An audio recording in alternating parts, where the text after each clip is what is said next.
Should we watch the video of Biden bootstrapping Afghanistan? Sure. Afghanistan political leaders gave up and fled the country. So good. With our help. Yes. The Afghan military collapsed. Because we were. Sometime without trying to fight. The military didn't even try. They died of a broken heart. They couldn't even fight. Military involvement in Afghanistan now was the right decision. American troops cannot and should not be fighting in a war and dying in a war that Afghan forces are not willing to fight for themselves. Well, see, that's the fucking ridiculous thing. I know. Because, like, you're just putting it, like, there was no Afghan army. You know what I mean? Like, they kept throwing around this number of there being 300,000 people, and there are reports of, like, that some of the people, like, that would say, like, I recruited, like, 20 people, they would just get all the money sent to them. So, like, this idea that there were 300,000, it's also just hilarious that, like, that's what our intelligence community, like, believes, is they're just like, well, we have it in our spreadsheets that the army is 300,000 people. There was no 300,000 person Afghan army. What a fucking joke. We spent over $1 trillion. They're talking about it like it's a romantic relationship also. You know what I mean? Like, we're not going to put in the heavy lifting if our partner isn't. If it doesn't work, if it's not worth it to that people of Afghanistan. She's just not that into us, man. She's just not that into us, and I can't carry the whole thing. But it would be like if you forced a relationship onto someone in the first place, and then you pretended that they weren't being enthusiastic enough about it. Like, yeah, I mean, the metaphors are not pretty, but and should not similar. Be fighting in a war and dying in a war that Afghan forces are not willing to fight for themselves. Putting it all on the Afghans, so funny. We spent over $1 trillion. Who asked us to? Equipped an Afghan Who military asked us force to? with some 300,000 strong, incredibly well equipped.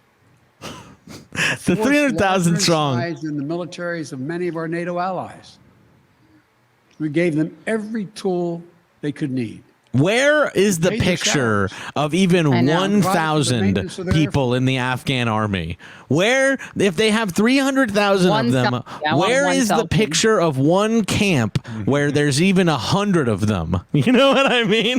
I'm like, I swear to God, they're saying there was a 300,000 person army. It might have been a 300 person army. Yeah, right. They just messed up. Salaries. I hate this shit. He's making it seem like they're a bunch of freeloaders. When we invaded that country, they weren't like, please come help us. That's the other thing. That's another thing we're doing now is we're being like the Taliban, like, good luck. You've inherited a country that's broke. Right. And it's like, yeah, well, how did it get broke? Where did all the natural resources go to? Right, yeah. Where did they all disappear to? We paid their salaries, provided for the maintenance of their Air Force. We paid them salaries. Something that Taliban doesn't have. Taliban does not have an Air Force. They do now. Yeah. They do now because you left one there.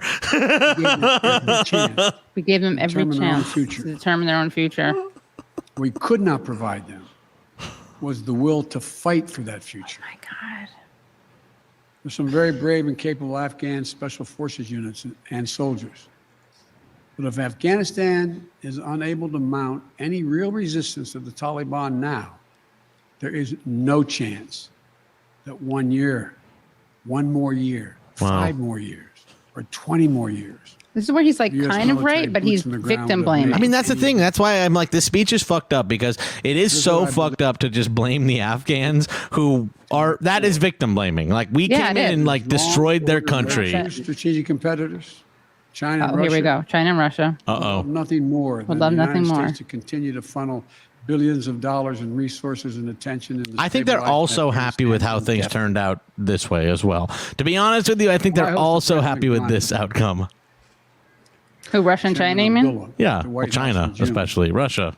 And again, when I spoke by phone to Ghani in July, we had by phone as opposed to by like FaceTime. We talked about how Afghanistan should prepare to fight their civil wars after the U.S. military. And then Ghani flew from the country with $200 million in cash. We are now negotiating with the Taliban. We are now negotiating with the Taliban. About the need for Afghan leaders to unite politically. They fail to do any of that. They failed. He talks about the people of Afghanistan like he talks about millennials. No empathy. I have no empathy. Give me a break. And so the younger generation now tells me how tough things are. Give me a break. No. I have no empathy for it. Give me a break. I have no sympathy. Seek a political settlement. Give me a with break. the Taliban. Because here's the deal, guys. We decided we were going to change the world, and we did. This advice was flatly refused. What's that? That's a weird code Mr. thing. Ghani. I gotta insisted poop. The Afghan forces would fight. I'm about to poop him. But obviously, he was wrong. Whoa, wait it's a about to second. happen. You just praised Afghanistan Ghani. You said you had a great chat with him on the phone, and then you're saying he's a liar? Yeah, well, Ghani, he's like, I talked to Ghani and I told Ghani about, how we would have to make sure to fight for yourselves. I'm like, dude, Ghani fled the country like 5 days before you gave this speech. He's nowhere to be found. He took a briefcase full of money and got the fuck out of there. That's why all this happened in the first place. I don't want to talk that much to chat, but I do want to respond. There was a couple people saying that, the situation in Afghanistan is not funny. And I guess I just want to say that to me, it is very, very funny that it took the United States 2 decades to lose completely a war to the Taliban in Afghanistan. It actually is insanely funny that we completely lost and capitulated and were soundly and fully defeated by the Taliban in Afghanistan. Sorry, it is funny. I have to say that it is. Yeah, if you don't laugh, you'll cry.